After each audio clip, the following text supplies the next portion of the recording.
Hey, good morning. We're continuing our series on spiritual disciplines. I'm Cathy. I work with the women's ministry here, and today's topic is fellowship. Now, I don't know about you, but I don't normally use the term fellowship and discipline in the same sentence.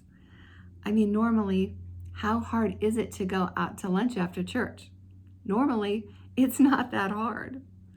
Of course, that's not the kind of fellowship we're talking about. I love this comparison. In a John Piper blog, it was written, Christian fellowship is more like Tolkien's Fellowship of the Ring, a group committed to each other and to a great cause, in an all-in, life-or-death adventure in the face of great opposition. Tolkien had 9 characters in his fellowship. After the actors finished filming, they got themselves tattooed with the Tolkien word for 9. They were so taken by their adventure, so committed to one another, so bonded that they wanted to be identified with it for life. As Christians, we too are to be known for our commitment to our common faith and to one another. Luke writes about the early church in Acts 2:42. They devoted themselves to the apostles' teaching and to fellowship. Devoted means to continue steadfastly, to persevere, to show courage for. We could say to be disciplined about. Paul has a wonderful term for this type of fellowship. In Philippians 1:3-5, he says, I thank my God in all my remembrance of you. Why? Because of your partnership in the gospel from the first day until now. I love that phrase, partnership in the gospel. Partnership is a close connection. We use it in business, in marriage, one team, one purpose, one success. And I love the way Paul encourages his partners. He starts with this. Verse 6, I am sure of this, I'm confident that he who began a good work in you will bring it to completion at the day of Jesus Christ. He encourages them with these words. I see God doing a work in you. I'm confident in it. Sometimes we lack confidence in our own gifting and service for God. We discount them. We need to hear others say, I see God at work in you. Not to feel good about ourselves, but to feel confident in God. Sometimes we get discouraged by our lack of progress, our failures. We need to hear someone say, don't quit, keep going. You're not alone. God started this and he will bring it to completion. I'm sure of it. And sometimes the only thing that helps us to be encouraged is to be reminded of how our story ends, our final destination, the day of Jesus Christ, heaven. We can be sure of it. We need to put ourselves in a position where we can hear these things and where we can say them to others. Our partners in the gospel need to hear this from us too. To do this, we need to share life together. Not just Sunday morning smiles, but our genuine, authentic selves. That leads to Paul's second point. In verse 7, he says, it is right for me to feel this way about you all, because I hold you in my heart. For you are all partakers with me of grace, both in my imprisonment and in the defense and confirmation of the gospel. They're partakers. They're participating with him. They've come alongside. They're sharing the good times and the bad, the highs and lows of ministry.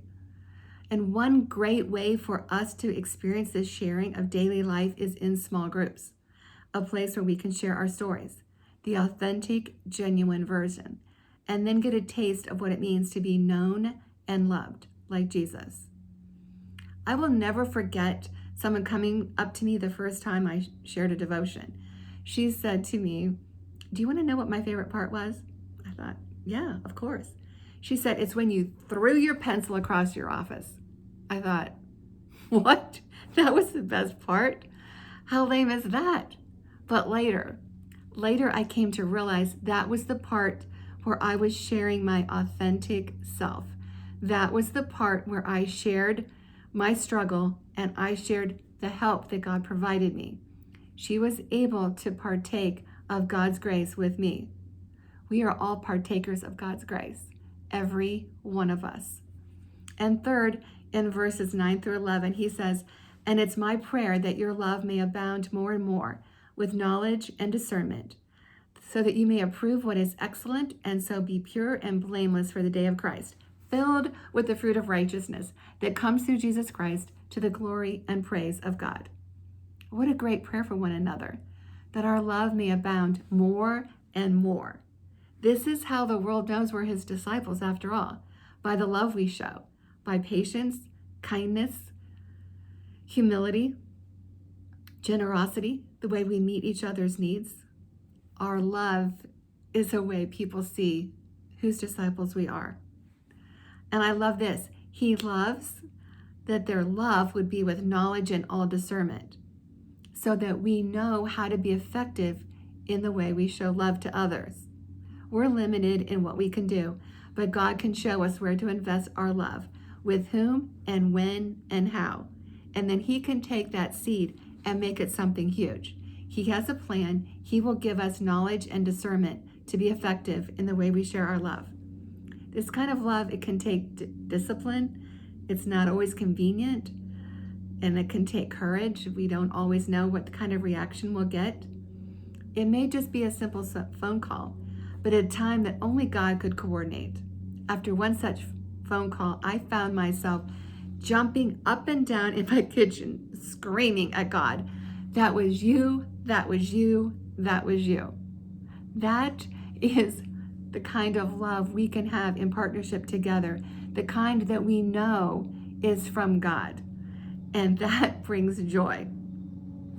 After my first failed effort at recording this video, two friends stopped by. The minute I realized it hadn't turned out, they had my favorite Starbucks drink. We laughed about what happened.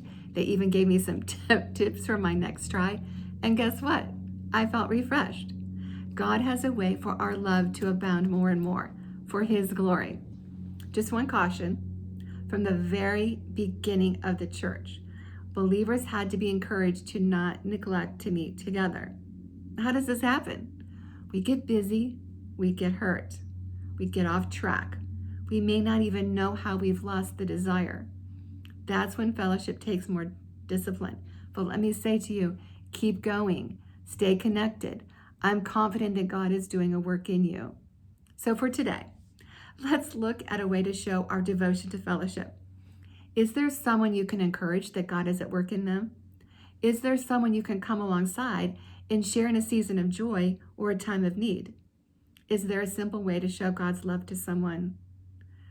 And last, in the comment section below, would you consider writing a quick word of encouragement to those in our fellowship?